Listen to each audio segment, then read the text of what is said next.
For many years, the John Cena heel turn was a bit like the Loch Ness Monster. Some people were convinced it existed, despite all of the evidence to the contrary. They dedicated their every waking moment to spotting it and would speculate about when or how or why it would appear, thick, wet tears streaming down their faces. "You'll see, when it finally arrives, it will solve everyone's problems," they sobbed, frantically scrubbing themselves in the shower. "You'll see." There's still time to do the heel turn, but it doesn't feel completely necessary anymore, not like in the past when certain chances to do it were passed over, leaving the fans absolutely howling in frustration. I'm Adam from WhatCulture.com, and here are the 10 biggest WWE missed opportunities to turn John Cena heel. Number 10, against Roman Reigns. Roman Reigns must hate John Cena just a little bit. See, there's nothing wrong with Roman in the ring. He's just a bit of an uninteresting hero, and after nearly a decade of John Cena driving fans nuts as an uninteresting hero, that just served to accelerate the backlash against the Samoan. "He's the new John Cena," everyone screamed, seeing them standing together in the lead up to Battleground, turning everyone against Roman. But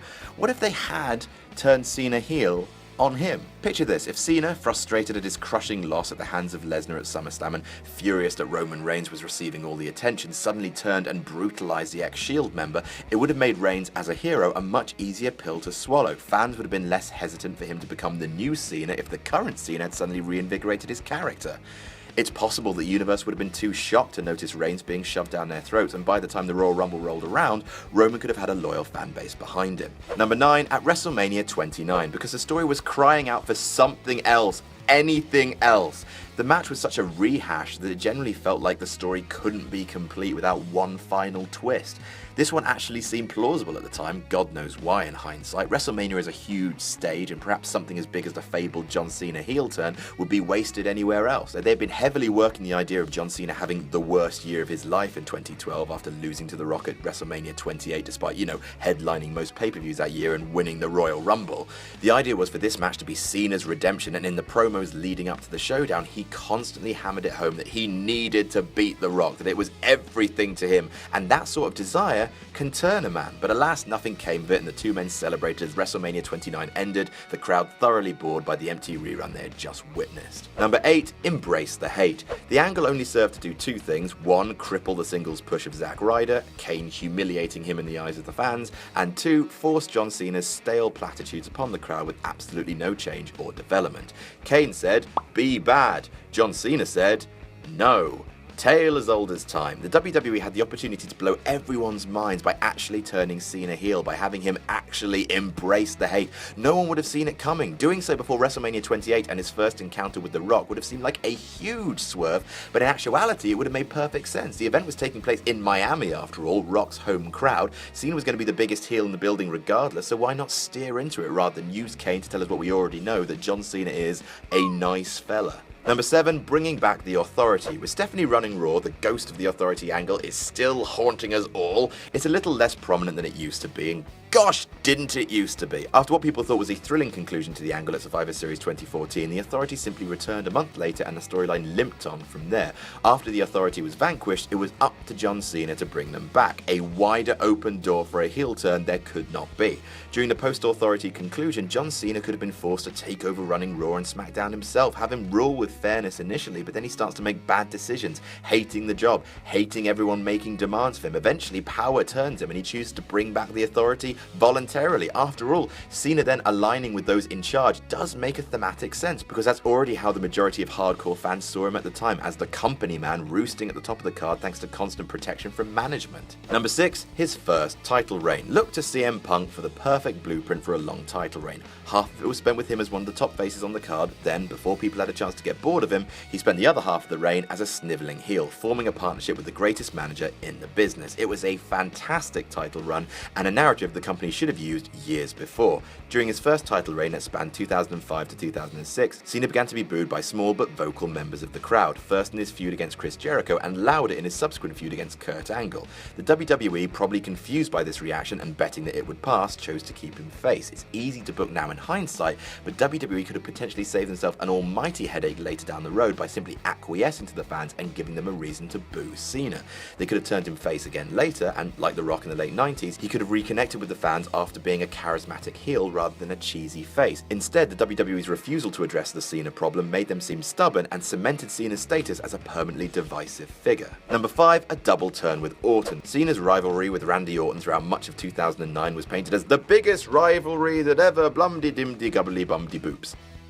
The two men traded the WWE title back and forth for months, and the feud was set to be blown off in an anything-goes Iron Man match at Bragging Rights 2009. The stipulation of the match dictated that this was Cena's last chance at Orton's title, and if he lost, he would leave Raw forever. Now picture this. Cena throws everything he's got at Orton, but he's finding himself being out-wrestled by the Viper. 30 minutes in, Cena has found himself 3 points down. As the countdown hits 20 minutes to go, Cena shows signs of visibly panicking. Orton keeps kicking out, refusing to yield a single pinfall. Kendo sticks are splintered, tables are broken, chairs are buckled, but nothing works. Orton is so resilient the crowd start to cheer for him. The announcers start to become concerned as the clock hits 10 minutes and Cena becomes more frenzied, knocking out the referee after yet another Orton kickout. Cena begins to tear apart the ring as the clock ticks down, down, down, and finally Orton wins and Cena goes ballistic on him, confirming the double turn. And then Cena is transferred to SmackDown, which he rules as the new top heel. Well, I like it. Number 4, joining the Nexus. Nothing cements a new heel stable like an unlikely heel turn, just ask the NWO. When the Nexus burst onto the scene in a flurry of violence and Cena bludgeoning, the new faction took the wrestling world by storm, or rather choked it with its own tie. One SummerSlam beating later and countless thwartings by Cena, the Nexus angle slowly lost all momentum. But what if? What if Cena had aligned with the group, revealing that the times they had beaten him down were just one huge setup? What if he had laid down at SummerSlam, allowing himself to be pinned and became the new leader of the Nexus? Then there truly would have been a wind of change blowing through WWE rather than the same old formula. Number 3, joining the Wyatts. Embrace the Hate 2.0. The WWE have a terrible habit of debuting monster heels, having them work their way to the top before falling at the feet of John Cena. It happened to Umaga, the Nexus, Rusev, and it happened to Bray Wyatt. His motivations were forcing John to accept the darkness at his heart and reveal himself as a liar for all the world to see. He wanted to corrupt Cena's legacy, and then Cena beat him clean. But what if he hadn't? What if Wyatt had recruited John Cena to form a Wyatt coalition? What if John Cena had attempted to grow a beard? There's no telling just how powerful Wyatt would have been if the WWE had actually pulled the trigger and let him start actually recruiting people, which, you know, he'd failed at twice before with Kane and with Daniel Bryan. With Cena in his stable, he would be nigh unstoppable. Number 2, One Night Stand 2006. Cena has never faced a crowd as hostile as this, not even Money in the Bank 2011. When Cena walked into the Hammerstein Ballroom at One Night Stand 2006 to defend the WWE title versus Rob Van Dam, there was blood and fury in the air. "We don't like you, Mr. Cena," they said in a collection of 4-letter words.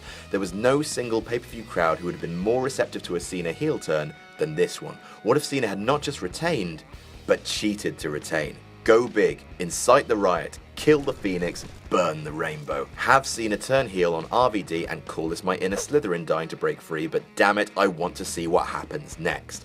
It wouldn't have been pretty, but it would have generated public attention, and quite possibly a public hanging. Only one thing would have incited as much hatred, and that is, number 1, beating the streak. We've covered it in the How They Should Have Booked the Streak video, but still, try and imagine the sort of noise that would have come from your mouth if Cena had cheated to beat The Undertaker's streak at WrestleMania. It would have created a heel turn for the ages. Cast your mind back to Hogan at Bash at the Beach 1996. It would have felt bigger than that, because the streak was one of the few things that fans still cherished about this sport without any irony. For Cena to have taken that away would have magnified his real-life heat tenfold and created an ultimate villain for the next big babyface to conquer. And that's our list. Did we miss any out? Tell us about it in the comments. Don't forget to like, share, and subscribe. You can follow me on Twitter here. I'm Adam from WhatCulture.com, and I'll see you soon.